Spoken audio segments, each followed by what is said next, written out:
నిజామాబాద్ జిల్లా న్యాలకల్లో దారుణం జరిగింది. ప్రియుడి కోసం భర్తను డాబాపై నుంచి తోసేసింది భార్య. భర్త మృతి చెందకపోవడంతో ఆసుపత్రిలో హత్యకు సంధ్య స్కెచ్ వేసింది. చికిత్స సమయంలో నరాల్లోకి టాయిలెట్ క్లీనర్ ఎక్కించింది భార్య. ఇక పరిస్థితి విషమించడంతో మృతి చెందాడు సంధ్య భర్త ప్రశాంత్. సంధ్య ఆమె ప్రియుడిని పోలీసులు అదుపులోకి తీసుకున్నారు.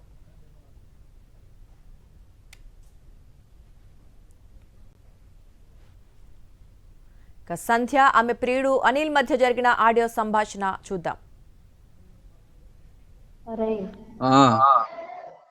ఎట్లొడుతున్నాడు ఎన్నోది అది తాయిపు ఏ టైం అన్నా కానీ అడ్డిచ్చా పోయిన చెప్పు. కాదు వేరోళ్ళు నాతో మంచిగానే ఉన్నాడు. కాదురా అరే ఏం చేస్తావు నాకు తెలియదు. మొత్తం డిచ్చ తాయి పండాలి ఇప్పుడు. మీదనే కిందికి దిగొద్దాడు.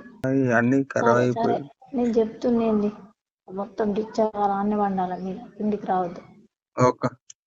రైట్. ఇంకా నువ్వు ఇంకా తెప్పి సగం ఉండగా తెప్పి రైటా. అడైతే కిందికి రావద్దు, నీదే బాధ్యత. రైట్. గుడ్ నైట్ రా. మరిన్ని అప్డేట్స్ కోసం ఛానల్ ను సబ్స్క్రైబ్ చేయండి. నోటిఫికేషన్స్ కోసం బెల్ ఐకాన్ పై క్లిక్ చేయండి.